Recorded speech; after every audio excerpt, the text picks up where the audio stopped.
अस्सलाम वालेकुम। औज़ुबिल्लाहि मिनश्शैतानिर्रजीम। बिस्मिल्लाहिर्रहमानिर्रहीम। अस्सलाम वालेकुम स्टूडेंट्स, उम्मीद है कि आप सब लोग खैरियत से होंगे। आज हम पढ़ेंगे क्लास 9 की मैथमेटिक्स चैप्टर नंबर 1 की एक्सरसाइज 1.3।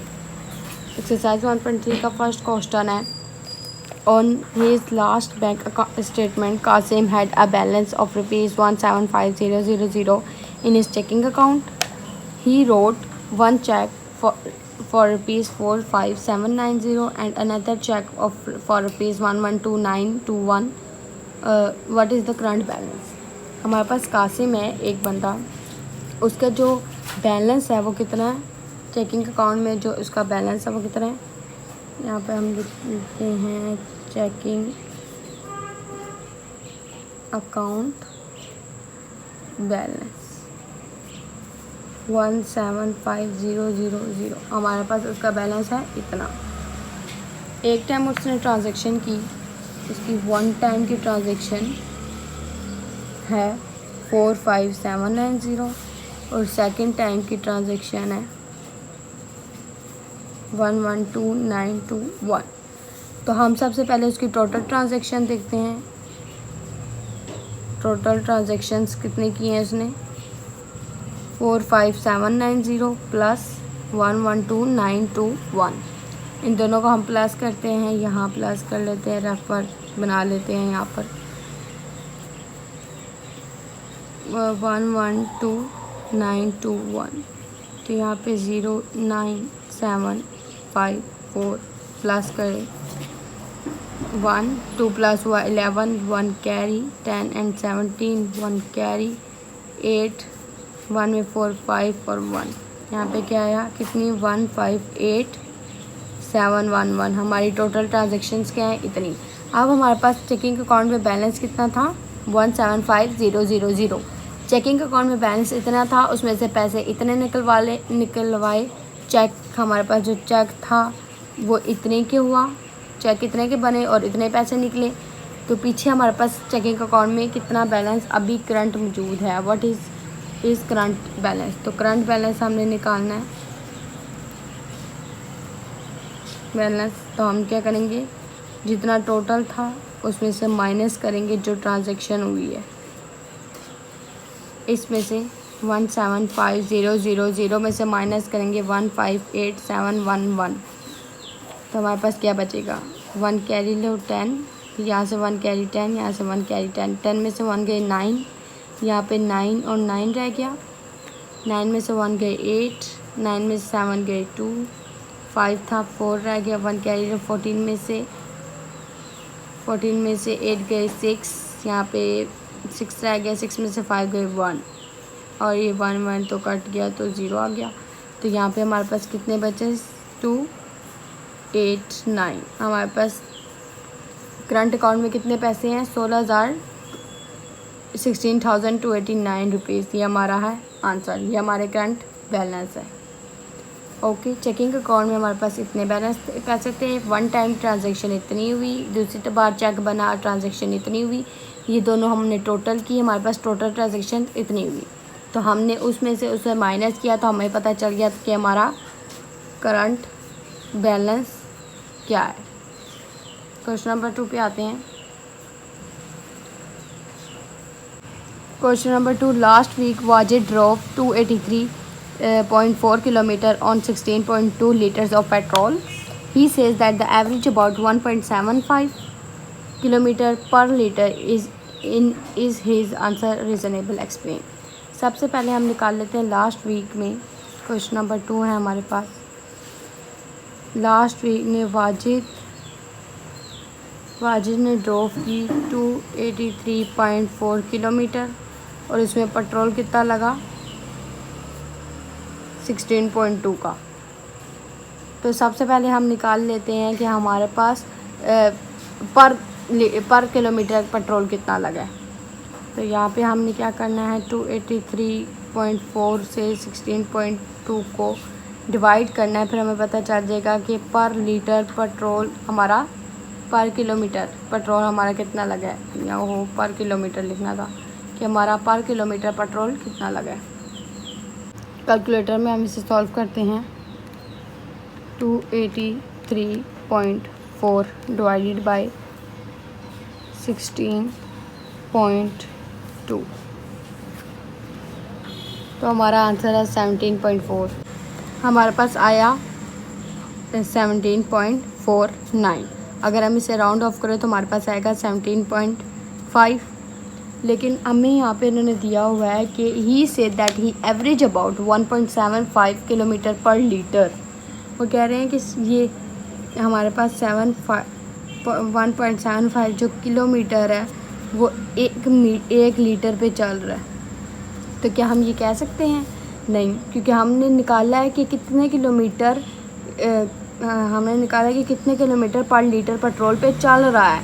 तो पर लीटर पेट्रोल पे कितना चल रहा है? 17.5। तो 1.75 हम नहीं कह सकते, तो नो, इसका आंसर होगा नो। Is answer reasonable? ये आंसर रीज़नेबल नहीं है, तो हमने इसे नो कहना है। No it is not, no it is not reasonable. Question number 3 है, Salma bought 3.2 yards of fabric for a total price of rupees 139.2. How much did the fabric cost per yard? क्या नाम है? सलमा ने एक fabric खरीदी, fabric by की, कितनी? 3.2 yard, और उसकी प्राइस कितनी है? 139.2 इतनी प्राइस है। अब वो पूछ रहे हैं कि 1 यार्ड की कॉस्ट क्या है? कॉस्ट ऑफ पर यार्ड, पर या ईच यार्ड। तो हम कैसे निकालेंगे? हमने 139 से 3.2 को डिवाइड करना है। हमने कैसे निकालनी है ईच यार्ड की प्राइस? 139.2 से 3.2। जब भी हमने किसी एक चीज़ की प्राइस निकालनी होती है, ज़्यादा चीज़ों से जब किसी एक चीज़ की प्राइस निकालते हैं तो डिवाइड करते हैं, जब कम चीज़ों से ज़्यादा की निकालते हैं तो मल्टीप्लाई करते हैं। ये डिक्रीज़ कर रही है, ये इंक्रीज़ कर रही है। ओके, अब हमने एक चीज़ की निकालनी है तो हम एक चीज़ की निकालते हैं, कैलकुलेटर में इसे डालते हैं।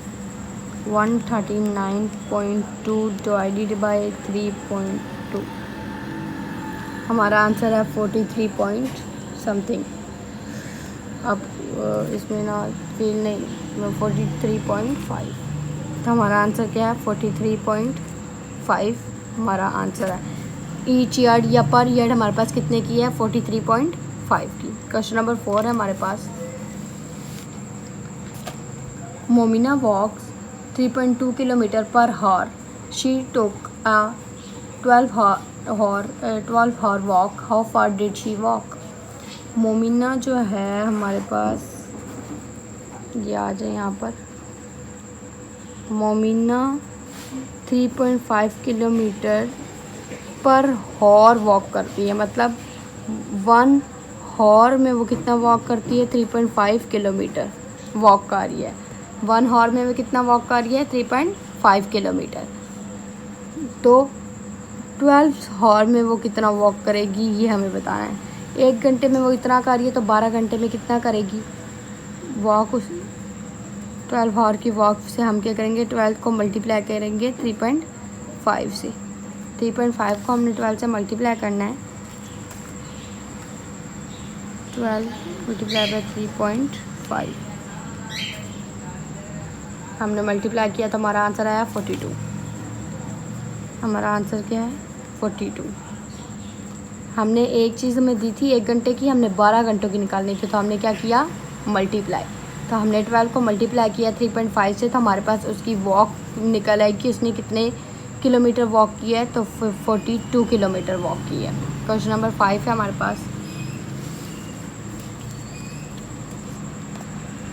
The hiking club want on a 7-day trip. वो कह रहे हैं एक हाइकिंग क्लब है जो 7 दिन के लिए ट्रिप पे जा रहा है। Each day they hike between 5.5 and 7.5। हर दिन उसने 5.5 से 7.5 माइल तक हाइक की है। It is reasonable to assume that climbing the days that the climbing club hike.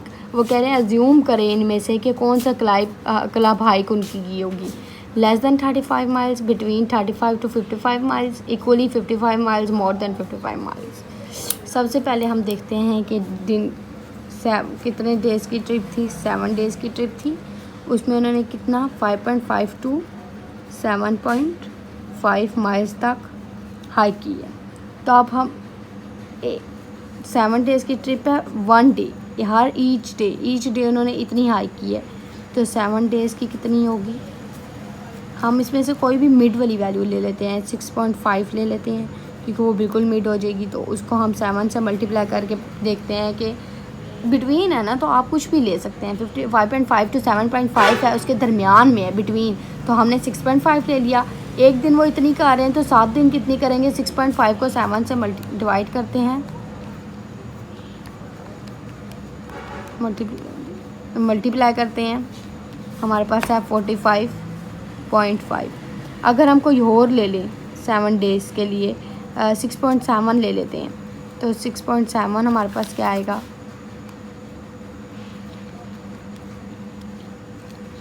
46.9। तो हमारे पास इसमें से रीज़नेबल आंसर कौन सा होगा? Between 35 and 55 miles, between 35 to 55 miles. क्योंकि हमारा वहाँ पे 5.5 टू 7.5 है, तो कोई भी हम नीचे वाली वैल्यूज़ ले तो हमारे पास 35 टू 55 से आएगी। ये 45.5 बन रही है, ये 46.9 बन रही है। तो ये इन दोनों के दरमियान में है। हमने लेस देन 35 नहीं लगा सकते क्योंकि हमारा 35 से नीचे तो आंसर ही नहीं आया, तो ये पॉइंट तो कट है। दूसरा वाला हमारा टिक हुआ है। इक्वली 55 इक्वली तो नहीं आया, और मोर देन 55 से ज़्यादा भी तो नहीं आया। हमारा 45 और 46 आया है। तो अगर हम दो वैल्यूज़ डाल के चेक की है तो हमारा इतना आया। अगर हम और भी कोई वैल्यूज़ चेक करें तो हमारा इसके करीब करीब ही आएगा। तो हमारा ये बी वाला ऑप्शन बनता है। ओके स्टूडेंट्स, अगर आपको इसमें कोई मिस्टेक है या कोई भी कन्फ्यूजन है तो आप मुझे ज़रूर बताएं ताकि मैं आपको इससे रिलेटेड वीडियो बना के दे सकूं। और मेरे चैनल को गाइस प्लीज़ मुझे सपोर्ट करें, प्लीज़ मेरे चैनल को सब्सक्राइब करें, वीडियो को लाइक करें, बेल आइकन के बटन को ज़रूर क्लिक करें ताकि मेरी रोज़ की वीडियो आपको ज़रूर पहुँचे। ओके, अल्लाह हाफिज़।